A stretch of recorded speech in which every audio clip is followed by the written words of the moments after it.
Oppfører, nå er du på video, jo.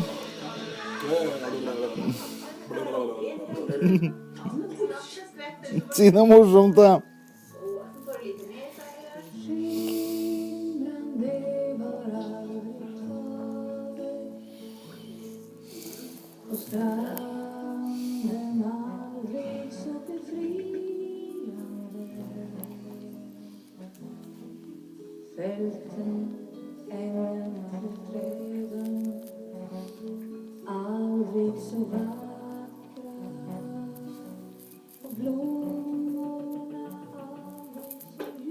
To nye dalhester klare til å glede verden.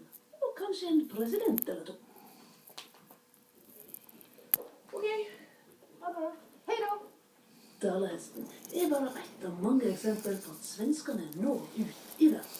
Dette landet har flere gründere enn Norge har innbyggere. Ikea, Biltema, Husqvarna, Jernia, Stiga, Hennes og Mauritz, Claes Olsson Og selvsagt Volvo, som er latin for en ruller. At svenskene er verdensvante, syner altså at i språket. Her heter det ikke fortau. Nei, svenskene går på trottoaren. Og en toalettveske her heter Necessær. Og når svenskene tyr til alle midler for å selge badeklær på billigsalg, heter det realisasjon, som de altså forkorter til rea.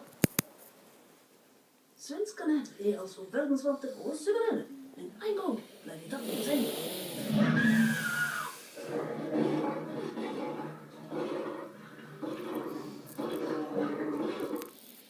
Nå filmen varte i 1 minutt og 54-55 sekunder. God dag. Hallo, hallo.